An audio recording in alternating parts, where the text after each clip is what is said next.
On today's episode, your 2021 Spartan Ultra World Champion, Rea Kolbl.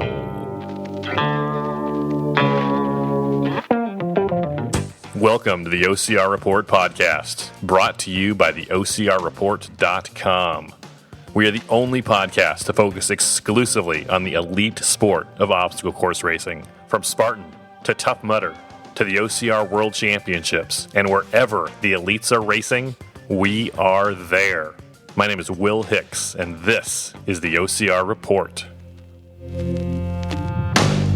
Welcome back to the OCR Report podcast. My name is Will Hicks. Thank you for listening.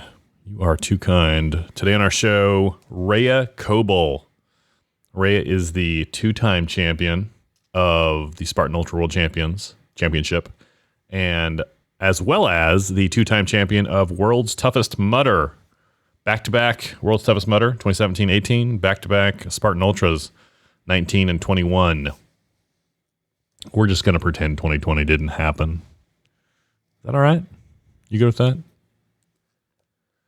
If you want more OCR content, check out our other podcasts. World's Toughest Podcast and Obstacle Running Adventures. They're both active and putting out new episodes for you each week. We also have Overcome and Run, OCR Coven. We got some back episodes of OCR Talk you can check out. Love to have you listening. Jack Goris has a podcast, OCR adjacent, kinda. He's our photographer. Speaking of photos, go to theocrreport.com. If you were at Spartan Ultras in Telluride this last weekend, your photos are online, theocrreport.com. Check those out. Follow us on Instagram at the OCR Report. Leave us a review on Apple Podcasts. Shoot me a text, 619-485-2726. Let's talk some news. This past weekend was the Spartan Ultra Championship. 208 men and women braved the 11,000-foot elevation of the course in Telluride, Colorado, to see who would be crowned the Spartan Ultra World Champion. Your top three men are, in first, Mark Gadet with 142 kilometers, that is 88 miles, in 24 hours and 10 minutes. In second, Tyler Veerman with 131 kilometers, that's 81 miles, in 22 hours and 11 minutes. And in third, Joshua Fiore with 131 kilometers, 81 miles, in 24 hours and 20 minutes. Your top three women. In first place, Rea Kolbl with 120 kilometers, that is 75 miles, in 23 hours and 59 minutes. Second place, Alex Rodania, Chikorita, you may know her as, with 98 kilometers, that's 61 miles, in 21 hours and 45 minutes. And in third place, Katie Knight with 98 kilometers in 61 miles. 91 kilometers, which is 68 miles. You know what, Katie? I apologize. 98 kilometers, 61 miles, 23 hours, and 11 minutes. What's remarkable about Katie's mileage and time is that she did it with a 90-minute penalty. She got three 30-minute penalties for missing 3 burpees. And the penalty for each missed burpee was 30 minutes. So they tacked an hour and a half onto her time. And they did that. This happened like early in the race. If that happened to me, it would mentally would have broken me. And I think a lot of athletes too. And she kept running. She kept running the rest of the night, all night long, the full 24 hours, knowing she was going to have to deal with that 90-minute penalty. She finished in third place, even with that. It's remarkable, remarkable job. Well done, Katie Knight. Congratulations to everyone who ran the Spartan Ultra Championship, and especially to the podium winners. This weekend, further news, is the final race of the 2021 Spartan U.S. National Series. On the women's side, Lindsay Webster has locked up the title for the 5th consecutive year. I say consecutive, we just talked about this. 2020. I would like to make a motion that as far as OCR is concerned, 2020 never happened. Are there any objections? Motion carries. Unanimous. As far as second place goes for the women's U.S. National Series, Annie Doobie and Rose Wetzel are fighting for second place.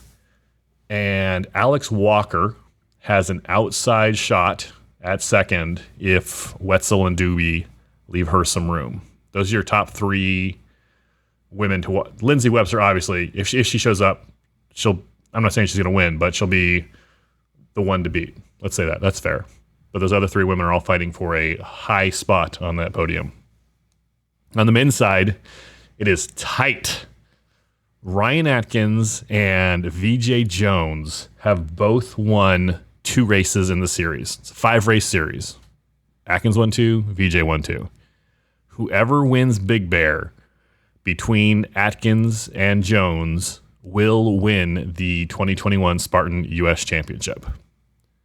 Now, if Ryan Woods, Ryan Kempson, or anyone else wins the race, then it could make it tricky, and we'll figure out who wins, when if that happens. But as it is right now, Atkins and Jones both have 2 wins apiece. They've one of those 2 guys has won every race this series. Whoever wins Big Bear between those 2 is the U.S. champion. A few weeks ago, same weekend, Ryan Atkins on the West Coast won the Spartan North American Championship. On the East Coast, Veejay Jones won the 3K OCR World Championship. Jones, probably better with the shorter races. Atkins, better with the longer races. Big Bear is a super. Right in the middle. Who will win? Atkins or Jones? Or someone else? Would you take the field? I don't know. But I do know it will be a great, great race. I'm looking forward to watching it. Let's read some iTunes reviews. 5 stars. 5 stars. 5 stars. 5 stars. 5 stars. 5 stars. 5 stars. Our first review comes from Fuzzy B. Fuzzy B writes, 1 star. Fuzzy B. 1 star. Not much to report. Production is highly annoying. Podcasts can occasionally be informative and entertaining. The host seems more interested in over-enunciating and sound effects than delivering a recap of events and news. Probably the best in a weak genre. Fuzzy B. Not much to report. Production is highly annoying. Podcasts can occasionally be informative and entertaining. The host seems more interested in over-enunciating and sound effects than delivering a recap of events and news. Probably the best in a weak genre. Fuzzy B. Well, you heard it from Fuzzy B. Fuzzy B says, quote, informative and entertaining. And he says, the best. So, thank you for those kind words, Fuzzy B.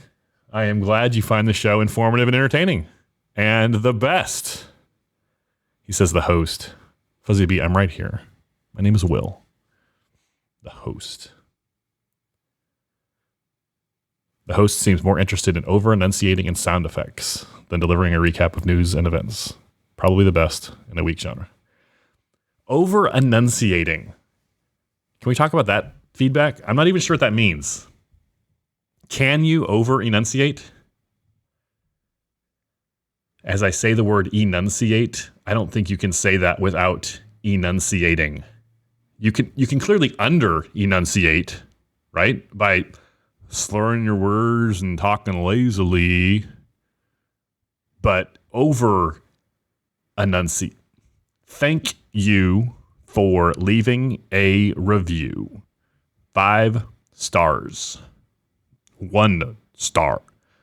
If anything, I under-enunciate when I say 5 stars. Right? That's the most quoted part of the show. And Listen, I'm not saying you're wrong, Fuzzy B. I just think I'm right, and you are not. But seriously, Fuzzy B, if we are at the same race sometime, come up and say, hey, I would love to meet you. I would love to meet you. If you'd like to leave a review like Fuzzy B, open the Purple Podcast app on your iPhone or iOS device, search for the OCR report, scroll down to click Write a Review, and I will read it on a future episode. Even if it's mean, like Fuzzy B, gosh, sorry, man. Happy to read it. No, I appreciate the feedback. Like, you don't leave feedback if you don't care. So anyway, thank you, Fuzzy B. You are too kind. If you don't have an Apple or iOS device, go to lovethepodcast.com/OCR and leave a review. I would appreciate it. Rea Kolbl is the 2021 Spartan Ultra Championship World Champion. It is her second title back-to-back, including her win in 2019. Before that, she won World's Toughest Mudder back-to-back in 2017 and 2018. She holds the record with Amelia Boone for most mileage by a woman at World's Toughest Mudder with 90 and at Spartan Ultra World Championships by herself with 75. She is one of only 2 women to win both World's Toughest Mudder and the Spartan Ultra World Champs. She has never lost a race 8 hours or longer. I am very happy to welcome to the show one of the greatest athletes in the sport of OCR, Rea Kolbl. Let's go to the phones. Rea Kolbl, welcome back to the show.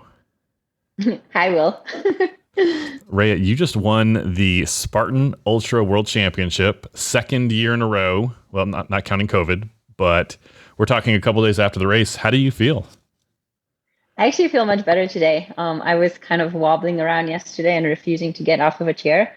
My ankles were just destroyed, but turns out if you sleep for 12 hours, then you wake up feeling much better. So I feel like I might unload my shit today.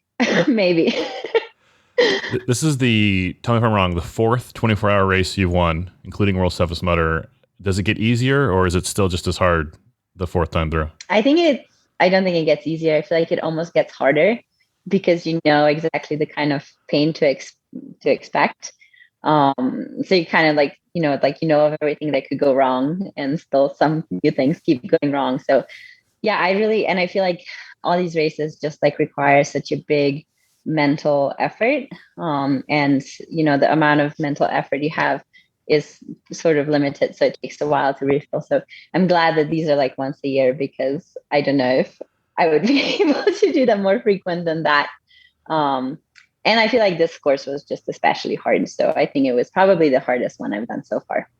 Okay, let's just get it out of the way real quick. About 4.5 weeks from now, World's Toughest Mudder 2021. Any plans? No, I'm transitioning into ski season.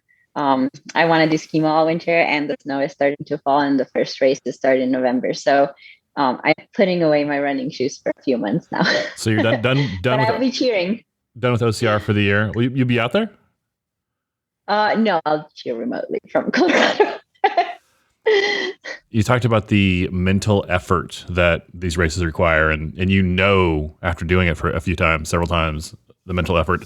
Is that mental effort, is that a muscle you can build? Is it just something that you just have to suffer through? Is there a way you can prepare that mental effort?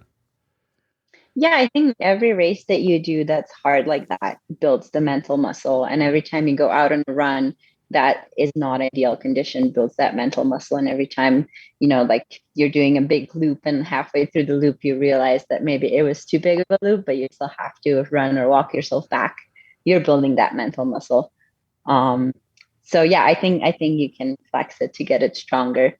But it's still, I feel like the 24-hour races just never get easier because there's always something new that surprises you, that flexes the parts of mental muscle that you haven't quite trained. What surprised you this time? I had blister issues on lap 1, which, it was well, we're an hour and a half into the race. Why do I have hot spots? So I had to change shoes into shoes I didn't expect to be wearing for that long. So that kind of led to heel pain and ankle pain and a lot of the things that I didn't quite expect. I kind of expected my first 8 hours to go pretty smoothly. but we got all the troubles out of the way early. The long races like this, they have a lot more, it seems like, don't get me wrong, they have a lot more of the problem solving where I got a hotspot. And I can't do 23 more hours with this hotspot. So I got to figure out a way to fix it or to get through it. Whereas with a shorter race, it's like, okay, I have a problem. It's going to be an hour. I can get through it kind of thing. But you have to solve these problems as they come up with the long races. Yeah, for sure. I always say that you should attend to little things before they become big things. And I feel like everybody was a little surprised when they saw me in the transition changing socks after one lap. But I knew that if I didn't do it then the hot spot would probably turn into a big blister, which is a lot harder to then run on for 23 hours than it is, if you just take a few minutes and change the socks. And really, like, the races are so long. So if you take a few minutes to fix the little things, you're still going to save time in the long run because the big things will slow you down a lot more than a few minutes. You said you think this was the hardest of the 4 24-hour races you ran. You ran World's Toughest Mudder 2018, that ice storm. This is harder than that. Yeah. Tell me why. I feel like with the weather, it's easy to fix that or like to work through that. So like when it was really cold in Atlanta, I just put thicker wetsuit on and I put more layers on, and then I was warm and it was okay. And actually obstacles closed because they were frozen over. So in a way, the course got easier. And the same was in Sweden. Like, it was really, really cold and it was blizzarding the whole time, but you could just layer up and you can put goggles on and then you can deal with the conditions. And, like for the sled pull, it was on ice. So you only had to tug it a little bit and the sled came to you. And then descending on the snow, towards the end of it, I could just put snow pants on and literally slide off the mountain on my butt, which is very low impact for your knees and for your ankles. And then this race, the weather conditions, you could say, were perfect because it was sunny the whole day and it wasn't too windy. It didn't get like too cold. It was below freezing at night, but only one obstacle froze over. So in a way, the conditions were easy, and the way that the Spartan compensated for that is they made obstacles harder. So the bucket carry was like the longest I've done in a very many years. And it was also the steepest and the heaviest. And the Atlas stone felt like much heavier, maybe because it was at 11,000 feet. Maybe it wasn't actually heavier. And the descents were just technical. So there was no snow to, cushion your ankles or your knees or to slide down on. It was all just like really technical descending and really hard packed trails, which beat you up quite a bit. So I think, there weren't weather elements to contend with, but the difficulty of the course more than made up for lacking that part of the grit. You mentioned the elevation. How did that play into your lungs, lung capacity, breathing? Did that affect your race? So I actually went to higher altitude for 2 weeks before. So I drove my van to a mountain pass every night. So I slept at like 11 to 12,000 feet, and then I came down to 9,000 feet to train. So I didn't feel it racing because of that. But it did affect my nutrition quite a bit. So everybody was struggling with that, or like everybody seemed to have a little bit of like, oh yeah, I didn't like work is what I'm used to it working. And it was the same for me. So I had so much trouble eating. So I could only really eat in the transition. And I ended up eating mostly backcountry meals and real food because I couldn't eat any of the sports nutrition. And the laps were pretty long. So they were 6.8 miles. And if you were running them, it took about 2 hours. And then once you started walking them, it took 3 hours or more.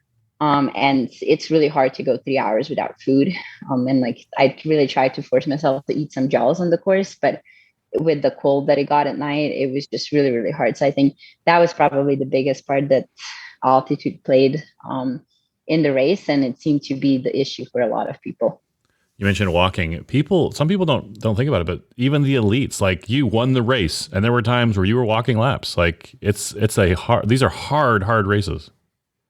I walked the last 21 miles.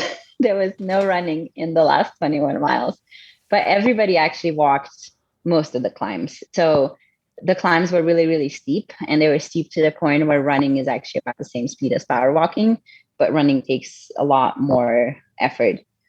So even the guys power walked the climbs, and then we ran the flats and the downs for most of the race. And then once, my ankles and my heels really started hurting, then like running down was also just not possible. So then I walked everything.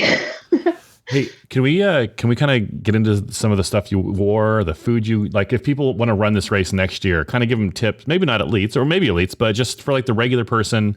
Like what kind of shoes did you wear? What kind of, you said it got cold at night. What did you wear? Like jacket, pants. What was your wardrobe? Yeah, so the mandatory gear was long pants, waterproof pants, long shirt, waterproof jacket, and a hat. So you always had to have that on you. And I had very light long pants for the daytime. So it was like 45 out, but it was still pretty cold. And I think it was less than that on top of the mountain. So I just like wore really light long pants so I wouldn't have to carry another set of long pants if I wore something shorter than that. And then the bib itself is actually kind of like a t-shirt anyway. So during the day when it was hot out, I just wore the bib and I had everything else in my pack. And then at night when it got cold, I first put on the long sleeve. So I had long pants, long sleeve, and then the wind actually like got through that. And if your forearms get cold, then you lose your grip strength. And that's what ended up happening. So I put waterproof jacket on to keep my forearms warm so I could still do the obstacles. And then once the temperatures dipped below like freezing, I changed into warmer pants to keep my quads and my hamstrings warm, just to prevent cramping and, to like minimize the risk of injury, which made me a little bit too hot down in the bottom of the mountain. But, it's okay if you sweat a little bit. And then once I started walking, I couldn't generate enough heat for even that to keep me warm. And then I put a puffy on. So the last 3 laps, I wore long sleeve, waterproof jacket, a puffy, and then warmer long tights with a little bit of a fleece lining and a little bit of wind resistance to keep me warm. And then gloves. So I switched to warmer gloves that had full finger gloves and then a mitt over it. And I used the full finger gloves for all the rope obstacles. The reason being you still have really good grip on the rope obstacles with the gloves, and then you don't tear up your hands as much. But all of the like monkey bars and twister and all of that I did barehanded because I find that I can't really find the gloves that have quite as much grip as bare hands do. So I would just take them off, do the obstacles and put them back on. And it was worth like the 1 minute of fumbling with the gloves to make sure that I didn't have to do 30 burpees, which is a lot slower. How did you do on the obstacles?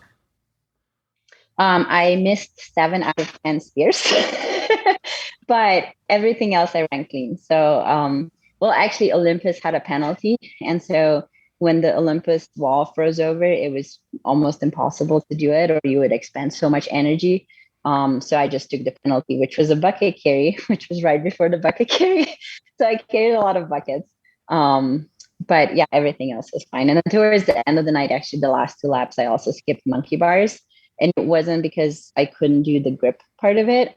It was because it had a really high dismount and the ground used to be muddy. So it was a little bit like frozen mud. And I just wasn't sure my coordination was good enough to not sprain an ankle on the landing. So I skipped it for that and then carried a sandbag. I meant to ask you, for a race like this, is it better to dress a little bit warmer or a little bit colder? Like you said, you got cold a couple times. Is it better to just kind of be like, to be too hot or to be just under that? I think neither of those is great. I feel like it's really good to dress up modular in a way where you can maybe unzip or take a layer off on the climb. Because if you do sweat on the climb, then you're going to have wet clothes on you. And when you descend and it's cold, then you're going to get really cold.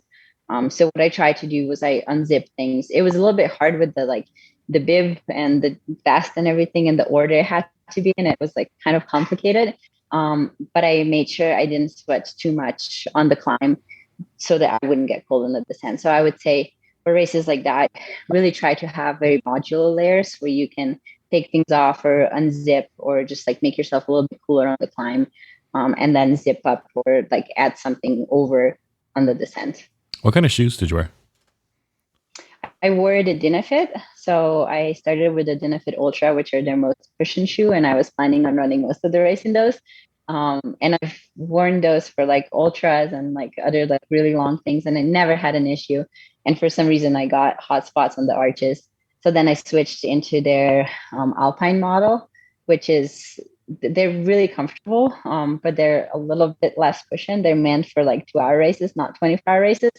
And then I wore that for 22 hours, and then my heels like started hurting quite a bit from all the pounding from the sanding, and then I changed at the end back into the ultras and just dealt with the hot spots for the last 2 hours to have a little bit more cushion.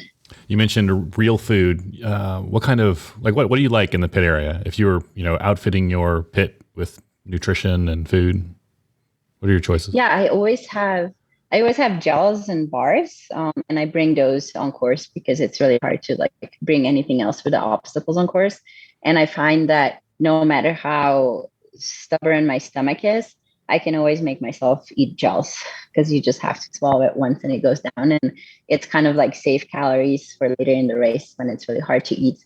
So I always have that. And then for real food, I had like peanut butter jelly sandwiches, a lot of ramen, a lot of noodles. And then I found that dehydrated backcountry food works really well for me. So I brought a lot of that. And that's actually what saved my race because when it was cold at night and it was really hard to eat, when you add water to that, if you add a little bit more water, it's more of like a more fluid food. And it was warm. So the last 2 laps, when I was just walking them, I actually took like a whole pouch with me on the course. And when I was walking on a flat single track, I'd be eating like pad thai with a spoon. Tell me about the competition. How did you go out? Did you go out fast? Did you go out slow? I noticed you were in the lead every single lap. You never lost the lead. Tell me about your race. Yeah. We started actually in a group. So I was with a bunch of guys and Karita was with us as well. So we ran the first lap almost together the whole way. I get really like nervous running in a group because I feel like I'm not running my pace. I'm running whatever the group is running. So I on purpose fell behind a little bit on top of the second climb just to be able to just run whatever felt good for me at that time. So I think like the guys who were like in the top pulled away at that point, and then I never saw them again until they left me. But yeah, after that, I just tried to, put in good effort on the climb, but not so much that I would be like really working so hard that it would be unsustainable, and just run the flats and descents at a comfortable jog without beating my calves, or my quads, or like my knees and ankles. And I always like kept asking my crew, like, what are other women doing? Like, what are their lap times? And I just like wanted to make sure that I wasn't slowing down too much. But most of the time I really I don't think I could have ran any faster. Even if like somebody was catching up to me, because I feel like I was always kind of working at what was the top end of sustainable effort. So you were ahead the whole race. You were coming toward the end of the race and you knew you had it won, but you made a decision to go out for one more lap. Tell me about that. Well, Roy made that decision for me. Roy was screwing for me. So actually 3 years or 4 years ago, my second world's toughest mudder, I was in the lead about 4 hours into the race, and I had enough lead that I knew I could stop and win it. And I stopped, and I finished, I think, at 9 a.m. instead of at noon. And I felt so bad about that race for a very long time, because I felt like I quit early, even though like I know that I hurt so much that going was like really difficult, and I would beat up my body a lot more, and it would take a lot more to recover. But in a way, I felt like, like I could have just kept walking, and I didn't. And so ever since that race, I always make it a point to tell my crew, like, I will want to quit really badly when I know that I have the win and when I know that I can stop, but please don't let me. And so I came down, and it was like 7:00, which was around sunrise. So it was still dark, and it was the coldest part of the night. And I was like hurting all over, and I couldn't run anymore, and I couldn't eat, and I was hungry. And I was like, I want to be done. Like, can I please be done? And Roy was like, no, I think you have time to go for one more lap. Like, you can just walk it and you'll make it back in time. And the tricky part this time was that there was a rule: if you don't make it back in 25 and a half hours, then you're disqualified. So it's not like your last lap doesn't count. It's like everything you did in the last 24 hours doesn't count. I had 4.5 hours for the last lap. And when I walked it took me like 3 hours and 15. But I was like, well, what if I can't do a mandatory obstacle? Like, what if I can't pick up that Atlas stone again? And Roy was like, no, you can do it. You'll be fine. You'll come back. And so he was like, what do you need? And I'm like, well, I need all the painkillers and all the caffeine, and fine, I'll go out again. So I took another dehydrated backcountry meal with me, and I just started walking. Actually, they were already taking the volunteers off of the mountain. So they closed a lot of the obstacles. So every time like I got to an obstacle and there was like a caution tape over it, I was like, yes, I don't have to do this again. So in a way, and it was also nice because the sun rose. And so I got to see the course one more time in the light, and there was like the alpenglow and the mountains around it. So it was a very beautiful lap, and I'm really glad I did it. And I'm really glad they didn't let me quit. I can imagine the conversation between you and Roy. Like, what if I can't pick up the Atlas stone? Nah, you'll be fine. He says from the bottom of the mountain, from his warm pit area. Yeah, in his dry robe. Yeah. Tell me about that conversation, because you guys are close, and sometimes people will bring loved ones or family with them as pit, and it can be not adversarial, but like it's for your, they're doing things or making decisions for you that are for your own good, but they're things you don't want to do. You don't want to go out for another lap. And maybe you're short-tempered and you're cranky and you've been running for 22 hours. What's that like doing, having, someone you care about in the pit? Maybe you're not at your best, relationship wise. Like you're kind of cranky. Like, I don't want to run. Tell me about that. Yeah, actually, I had like probably my worst transition like a lap or two before then, because I was also like I couldn't eat and I came in starving, and it was like in the middle of the night when there were very few people out on course. So like I got to the main area and I like really wanted to tell them that I like need all this like food, and I need like warm food, and I need all this meals made for me. But it just happened to be the transition when like Nicole and Kali wanted to take a nap. So Roy was alone. So he was waiting for me in the transition area. So I came in and I was like, really wanted to tell you like 15 minutes ago that I want all this food. And like, I was just so exhausted. I couldn't control my emotions. So I started crying. And like when I left the transition, I felt so bad because I was like, these people are like out here for me and they're staying up for 24 hours. And like, it like doesn't matter if it takes like 30 seconds to give me that pad thai versus being ready for me. So I feel like in a way when you're in like when people are working for you and when you're so exhausted and when you can't control your emotions, like I like then feel bad for the entire lap because I'm like, I really should have handled that better and I didn't. So I think like that's probably the hard part when you have the loved ones for you. You're definitely not at your best in a lot of those transitions. And it's really easy to just like, not be very nice at all times. And there's definitely things like that I regret from the race more than I regret my performance. What advice would you give somebody who is maybe they're running World's Toughest Mudder next month and they're bringing their husband, their spouse, or maybe their kids with them?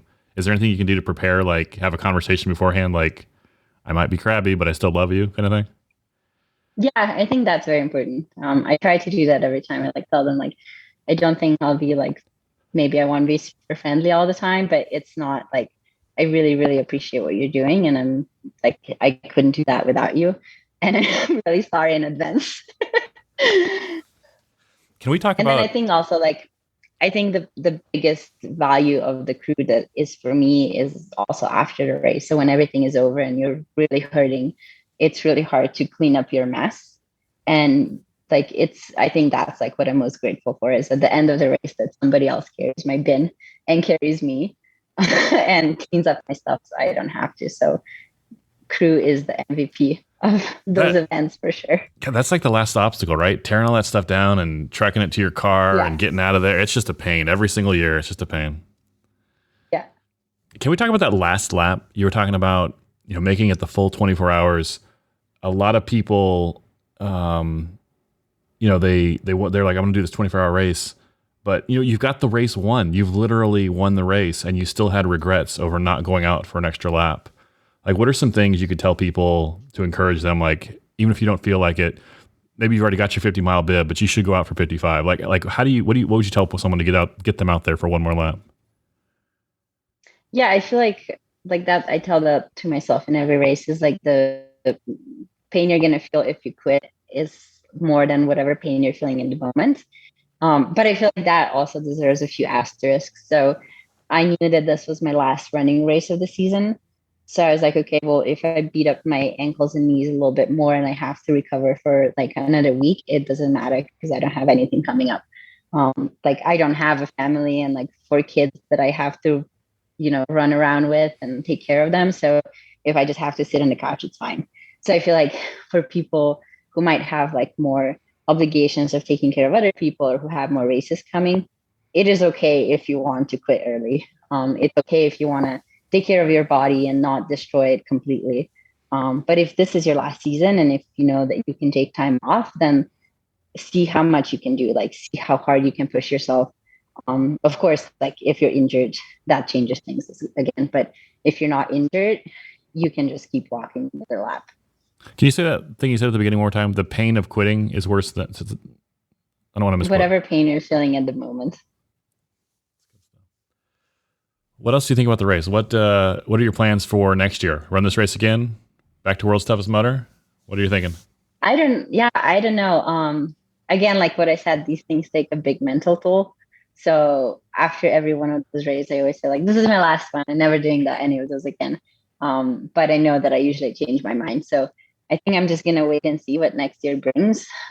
There's usually a lot of events like end of the year that I really want to do.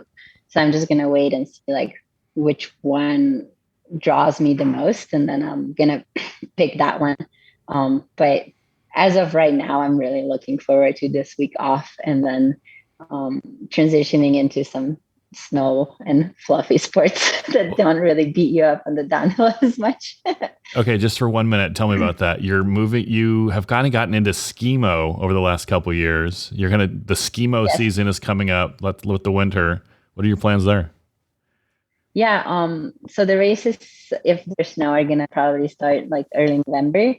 And then December 12th, there's the tryout race for the U.S. national skimo team. So I'm going to try for that and see what happens.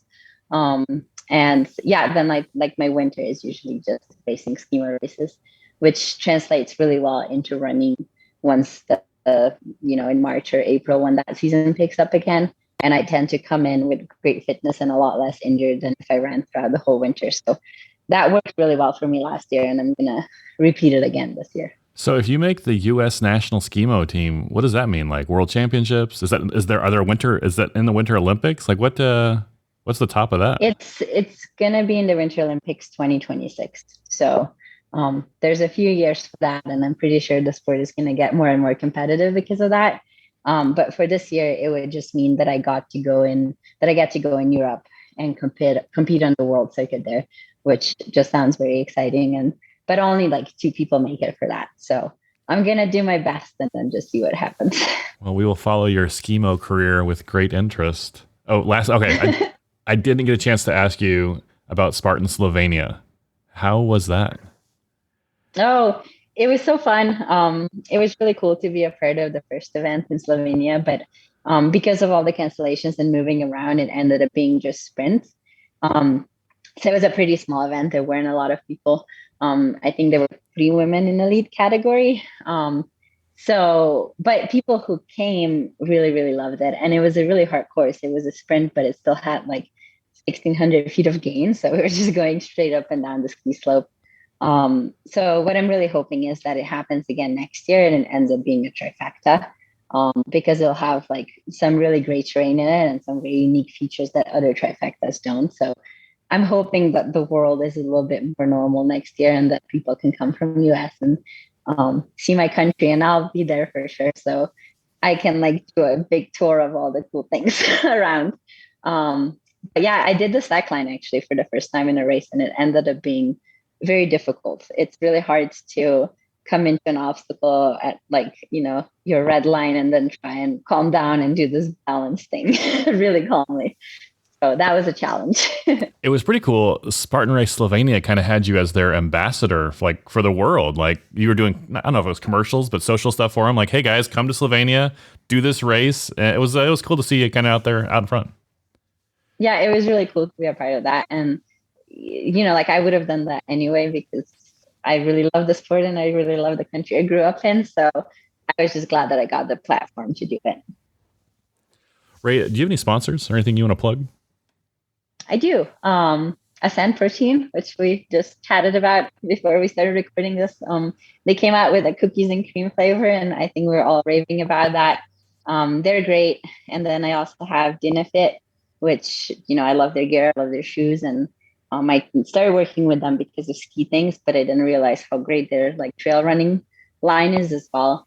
And then Onyx Backcountry, which makes trail maps, and I use those a lot because they work offline as well. And then Spring Energy. So thank you for the tens of thousands of gels you provide for me every year. They save a lot of my races.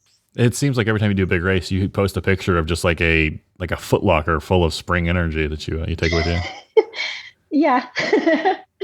There's a lot of wrappers at the end of every race. And I don't know the deal you have with the Scent protein, but you turned me on to it a couple years ago, and now in my house, I should send you a picture. I have 5 different bins of like, here's the chocolate, here's the vanilla, here's the strawberry, here's the lemon sorbet is probably my favorite, and then I have a cookies and cream also, which tastes exactly like you're drinking Oreos. I don't know how to describe it other than that. You're drinking an Oreo. Yeah. And it's good for you. It's crazy. I would agree. Rea, how can people follow you on social media? I think Instagram is probably the best. It's at Rea Kolbl, and you can message me. I'm pretty responsive. I try to be. So yeah, I think Instagram is probably the best. Rea, any last thoughts on the Spartan Ultra World Championship or anything OCR? It was a great season, and I feel like it was the best one for me yet. So I'm just really grateful for everything to have played out as it has. And I feel like Ultra World Championships was just like a big cherry on top. And congrats to everyone who was there and who did it, no matter how many laps you did. Like, it was a really, really tough race. So you should be proud of whatever your result was. Rea Kolbl, thanks much. Thanks, Phil. Special thanks to Rea Kolbl for appearing in this episode. Well done, Rea. Come back anytime. World champion golden ticket. Hey, do me a favor. I would love some feedback from you. Serious question. What would you like to hear more of on the show? Guest-wise or race-wise or maybe less of? What would meet your OCR needs? Shoot me a text, 619-485-2726. 619-485-2726. I'll reply back. We can have a little chat. Let me know what you think. Good luck this weekend in Big Bear or wherever you are racing. I will talk with you soon. Go spend time with someone you love.